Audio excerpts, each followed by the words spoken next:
My parents laughed at my online business for years, until I made $1.2 million and left their golden girl speechless at her own graduation party. My name is Aiden.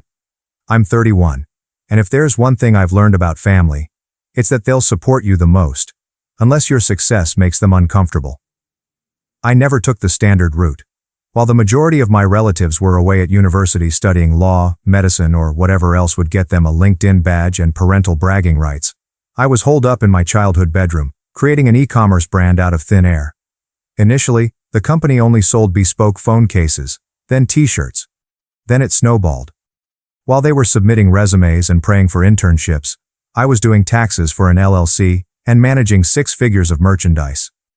But, according to my mother, I was still between jobs. That's how I was presented at weddings and reunions. This is Aiden, he's figuring things out. As if my company didn't exist until someone in a suit claimed it did. The graduation celebration that broke the camel's back was for Sophia, my cousin. She was 23, had just graduated from a prominent institution with a degree in international relations, and was the family's golden girl. You know the type. Class president, knows 3 languages, volunteers at shelters, and somehow looks like a Disney princess in every shot. Growing up, I never had any problems with her. To be honest, we were civil. Not particularly close, but yet not antagonistic. But Sophia always had this air about her, as if she wanted everyone to clap at the end of each phrase. Her parents, my aunt and uncle, fueled it. Every minor accomplishment was celebrated with a party, a framed award, a group SMS, and a Facebook album titled Sophia's Big Moment. When I received the invitation to her graduation celebration, I knew what to expect. A catered outdoor affair at their suburban home, complete with string lights, champagne, and an exorbitant tent rental. What I didn't foresee was the role I would be assigned. When I arrived, I drove up a little early to avoid the usual bustle, only to be met by Aunt Kara, Miller's mother, waving a neon vest as if I'd just clocked in for work. "That's fantastic, Aiden. We hoped you could assist with the parking situation. We have cars backing up down the street." No hello. There was no, "Thanks for coming." Just a vest, a walkie-talkie, and a pat on the back, as if I were a college freshman working valet on weekends. I blinked at her. "I am not working at the party, Kara. I came to celebrate." She laughed as if I had told a joke. "Please help us out for an hour or so. You're skilled at logistics, correct? Your small internet thing?" I should have gone away then. I should have given her the vest and told her no. But something in me, probably my cursed familial loyalty, made me accept it. I spent the first 90 minutes of the party waving SUVs into grass patches and assisting elderly relatives with their walkers over difficult terrain. Nobody relieved me. Nobody brought me a drink. When I eventually sat down at one of the fold-out tables in the rear, sweaty and dusty, the genuine celebration had already begun. There was a large banner across the yard that read, "Congrats, Sophia," in sparkling gold. A red ribbon was placed over the driveway gate, which appeared to be disguising a brand new Kia Soul. Guests gathered around the cake table to sip beverages and dine. My mother, who was seated front and center, gave me a half-hearted wave, as if she had raised Sophia herself. I noticed my name scrawled on a paper place card hidden beneath a beautiful fern in the buffet line, distant from the main tables. Sophia was shining. She wore a white outfit that reflected light with every movement, and she moved from table to table as if she were running for office. When a microphone was delivered to her, she tapped it dramatically before laughing. "I just wanted to thank everyone for coming," she said, raising her champagne flute. "It means so much to be surrounded by people who value hard work and real education, especially in a time where it's so easy to get distracted by online hobbies." She smiled straight at me. The pause was intentional. The delivery was razor sharp. And how did they react? Laughter. Actual laughing. My uncle snorted. My cousin Jason spit out a sip from his drink. Even my mother gave a tight, ashamed smile, as if she had been caught trying not to laugh but couldn't stop herself. I felt heat rising up my neck. I glanced at the condensation pouring down my untouched drink, trying not to react. "Not yet." Sophia continued, oblivious. Or perhaps just brave. "Some of us spent 4 years pursuing a degree that signifies something. Sorry, not sorry." More laughs. She clinked glasses with a few close guests before returning the microphone like a teen drama drop the mic scene. My mother looked across at me, gave a slight shrug and said, "She didn't mean it." The fact is, I didn't care about the car. I didn't care about the banner, the speech, or the fact that every photo was taken with me cropped out in the backdrop, standing by the hedge like a forgotten waiter.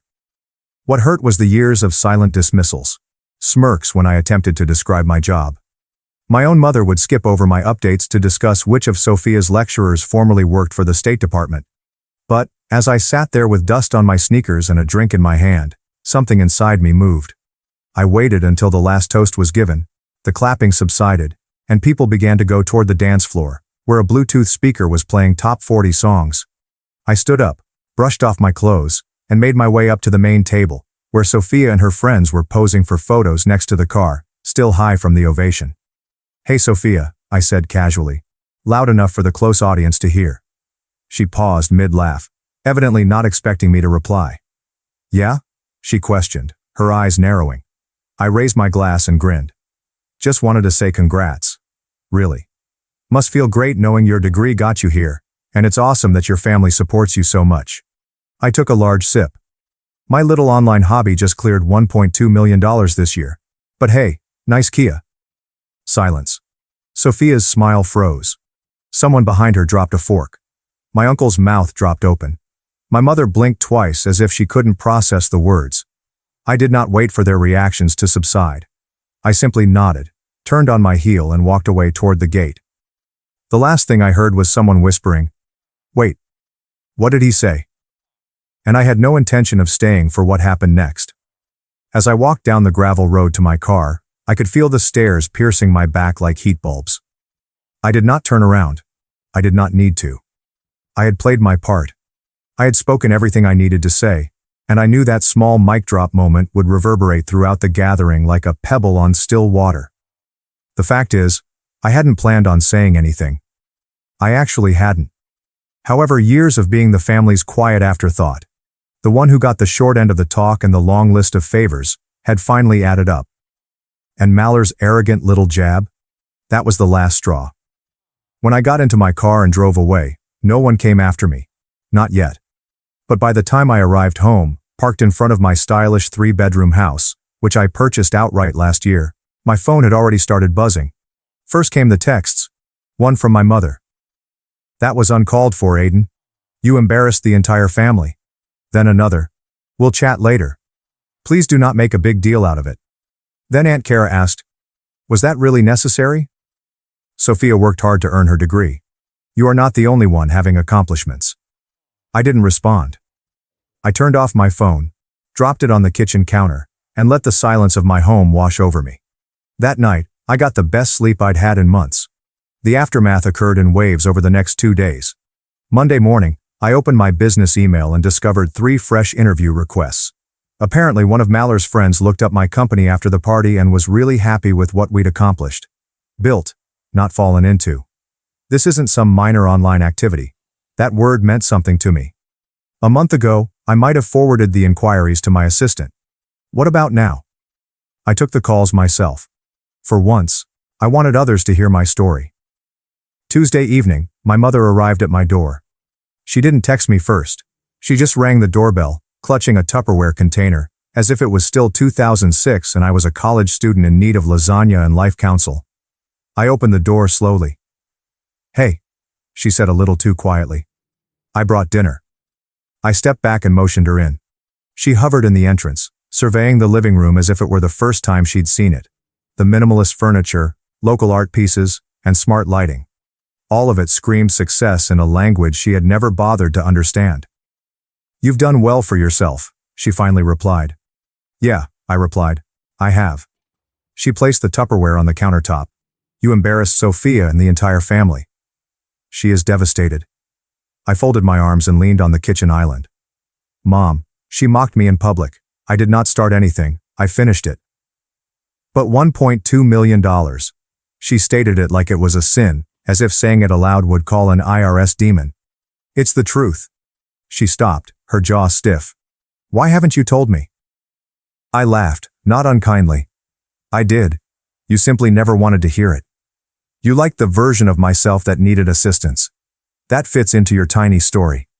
Aiden, the dropout, is still trying to figure things out. You could pity me. But I stopped needing it a long time ago."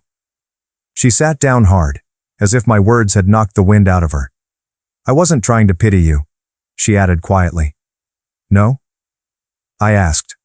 So, why was Sophia always so motivated, while I was just the kid who made stickers in his room? She did not have an explanation for that. Instead, she explained, Sophia's looking for work, you know. Nothing has come through yet. I grinned tightly. So the actual degree didn't open every door after all? That earned me a scowl. Don't be cruel. I am not. I'm just tired of pretending. I have not earned a place in this household. She stood up and brushed phantom crumbs from her blouse. She wants to apologize, she muttered. Does she? I raised an eyebrow. She said she went too far. I did not respond since I didn't believe it. Not yet. Later that night I looked at my phone for the first time since Saturday. Sophia's text sat unread. Hey, about the party. I shouldn't have said what I said. That was messed up. Can we talk? I stared at it for a long time, not because I didn't know what to do, but because the power dynamic had shifted, and everyone knew it. For years, they assumed I was the man scraping by on Wi-Fi in a dream. No, I was the one who developed an empire while they weren't looking. The following weekend, however, was when things really began to spin out of control. Aunt Kara called me directly. There's no warning, just a voicemail. Aiden, I need to talk to you about something important. We've run into a bit of a financial situation. I didn't want to bring this up, but your uncle's hours got cut, and the lease on Mallory's new car isn't exactly manageable. I know things got tense, but we're still family, right? That's when something clicked. They weren't simply humiliated. They wanted something. I listened to the voicemail twice, not because I wanted to hear what she said again, but because I couldn't believe how quickly the tone changed. Just days before, I'd been the family joke in a vest, directing automobiles into grassy areas. Now I was at the emergency exit. I did not call Aunt Kara back right away. I didn't even respond. I let it rest, leaving her to wonder if I had heard it. Allow the discomfort to increase. I recognized this pattern. It was predictable.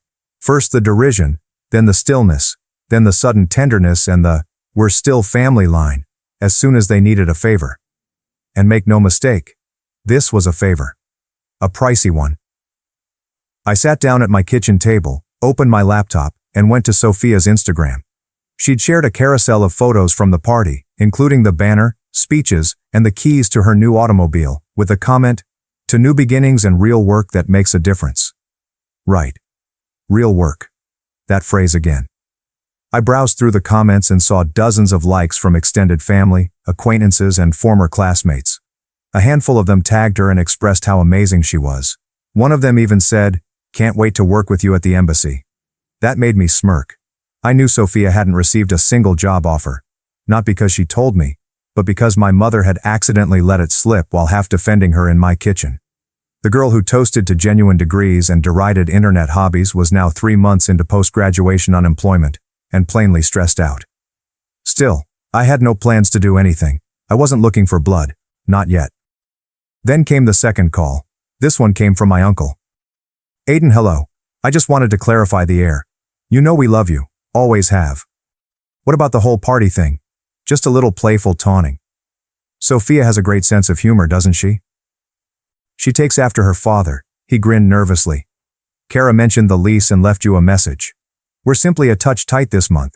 It would be very appreciated if you could float us the first few installments to keep things running smoothly while Sophia settles in. I mean, you did say your business was going great, right?" I sat there in startled stillness, clutching my phone like a live grenade. The arrogance was nearly artistic.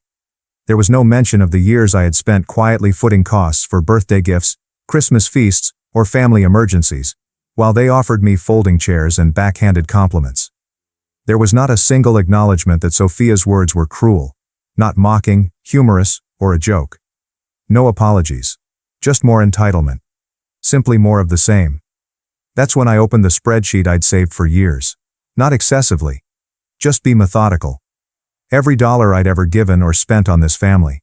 From the $300 I loaned Jason for textbooks, which he never paid back, to the $2,000 I lent Kara and her husband when their roof began leaking 2 winters ago.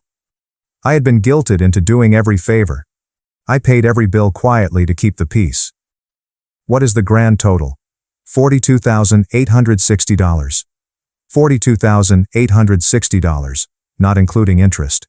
Not including emotional labor. Not to mention the way they made me feel like a glorified piggy bank with no actual accomplishments. I looked at the number for a long time.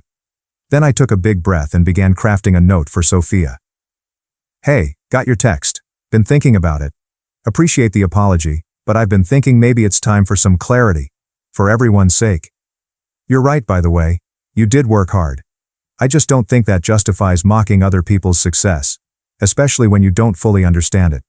But more than that, I'm realizing that I've spent years investing in this family, financially and emotionally, and all I've gotten in return is dismissiveness. I read it twice. No venom. There is no gloating. It's just a line in the sand. Then I forwarded a variation of that communication to my uncle, aunt, and, more delicately, my mother. She called right away. Aiden, can we discuss this? You cannot just... Yes, I interrupted calmly and clearly. I can. And I just did. There was a pause at the other end of the line. For the first time, she did not have a script. I didn't know what to say. Did you really earn more than $1 million last year? Yes. How? You never asked. Another prolonged stillness. What do you want us to do? She asked, her voice low. And that question stayed with me for a moment. Because that was the point, wasn't it? I did not want them to do anything. I just wanted them to stop expecting me to handle everything. I abruptly ended the call. Not out of spite, but because I didn't feel obligated to perform for anyone. The mask was off. The bank was closed. The family's joke had finally been told. Sophia had not responded to my mail for 2 days. I assumed she was either stewing, preparing a faux gracious response, or too humiliated to say anything at all. I honestly didn't care. I had spoken my piece.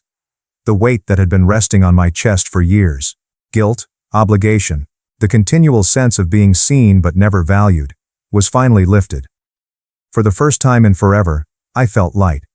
Then on the third day, I received a calendar invitation. Subject: Coffee by Sophia Summers. Time: Saturday at 10 a.m. Cafe Alder is located downtown. I stared at it for a moment, trying to decide whether to decline. But a part of me was curious. I accepted, not because I expected a heartfelt apology, but because I wanted to see her in the eyes and discover what, if anything, was genuine beneath all of her polished superiority. Saturday morning rolled around. It's gray and rainy. I thought it was fitting. I arrived 10 minutes early and got a black coffee with no frills or distractions. She arrived 5 minutes late, dressed in a cream blazer, heels, and a countenance full of well-managed humility. Even amid the rain, Sophia dressed as if she expected to be in the spotlight. Aiden, she murmured with a little smile as she took the seat across from me. Thank you for coming. I didn't expect you to show, I said quietly. Neither did I, she said. But here we are. We sat in silence for a beat. She stirred her cappuccino as if it were an art project. I read your message, she finally replied. Twice. Okay. And you're right. I raised an eyebrow. I was awful, she said. Not only at the party. For years. I made fun of your work because I didn't comprehend it. And, to be honest, I was jealous. This caught me by surprise. Jealous? I echoed. Yeah, she replied, not meeting my gaze. You found your thing. You made it work. Meanwhile, I am sitting here with a shiny degree, no job prospects, and a car that my parents cannot afford. The joke I told at the party? It was less about you and more about me trying to feel better about my situation. I waited for her words to settle. I did not rush to forgive. I wasn't sure if I wanted to. I appreciate you saying that, I said slowly and deliberately. But that won't undo years of jabs. Of being treated as if I were less than. By everyone, including my own mother. I know, she whispered. That is on me, and they. All of us. I nodded, my gaze locked on the rain pouring down the window beside us. Why did you actually ask me here, Sophia? She bit her lip. Not for money. I swear. Good, because the door is closed. She nodded swiftly. I understand. I did not come to ask for help. I just wanted to own it. Publicly. I looked at her, puzzled. Publicly? That was when she dug into her bag and took out her phone. She opened her Instagram app, turned the device toward me, and pressed the record button on a story. "Hi everyone," she said, nervously smiling into the camera. "So, this is a little uncomfortable, but it's time I say something." I sat frozen as she kept recording. At my graduation celebration last week, I made a disparaging remark about online firms and those who work outside of the established system. It was petty, harsh, and absolutely inaccurate. My cousin Aiden is one of the most determined and successful individuals I know. He started his firm from scratch, with no handouts or shortcuts, and I publicly mocked him for it. That is my fault, and I apologize not only to him, but to everyone I impacted with that attitude. Real success does not come with a diploma. It requires work. And Aiden, if you're watching, thank you for calling me out. I needed it. She paused the video, posted it without hesitation, and returned the phone to her purse. I blinked. It was unexpected. She shrugged. "I deserve to feel embarrassed. You were, for years. It is only fair." For the first time in a long time, I saw her not as Sophia the golden girl, but as a young lady attempting to detangle herself from the image her family had created for her, and possibly from the one she had created for herself. "You're lucky I'm not a petty man," I added with a tiny smile. She smirked. "Don't push it." We talked for another hour, but not about money, careers, or family politics. Just about life, travel, books. We never shared the tiny things because we were always competing or avoiding each other. When we eventually rose up to leave, she hugged me. Not just a slap on the back, but a genuine hug. A peaceful one. The type that says, "I understand now." A week later my mother called. "Did you see the video?" she asked hesitantly. I did. She didn't even tell us she was posting it. She didn't need to. "I'm proud of you," she murmured, her voice thick with a hint of remorse. "And I apologize for how I discussed your work, for not listening, for not asking." I did not gloat. I did not say anything. I simply said, "Thank you." The next family gathering occurred a month later. Uncle Rob had a 4th of July BBQ. I showed up in jeans and a polo, as usual, but this time I wasn't handed a vest or asked to service the ice machine. Instead, Sophia strolled up, handed me a plate full of food and said, "You're sitting with me." So I did. There was no speech, no banner, no toast, just laughs, stories, and a strange sense of equilibrium I hadn't had in years. When someone inquired what I did for a living, Sophia was the first to respond. "He manages a multi-million-dollar web brand. It's absolutely insane. You should see his setup." The silence that followed was lovely. No snorting, no smirking, simply impressed nods and follow-up questions. I responded to a couple, smiled nicely, and kept the rest to myself. Because they wanted to know, and I didn't need them to. The Kia was finally returned. Sophia began working for a nonprofit organization, doing actual work that was important to her, not her parents. Aunt Kara and Uncle Rob have stopped calling me for handouts. My mother still doesn't understand what I do, but she now brags about me as if I invented the internet. I still have that spreadsheet, not out of bitterness, but as a reminder of where I came from and what I no longer owe. They say that prosperity is the best form of vengeance. I believe that greater clarity is preferable. After all that noise, stillness is the loveliest sound. Thanks for watching and diving into this wild family drama with me. If you love Reddit family drama, don't forget to subscribe and turn on notifications so you never miss the next one.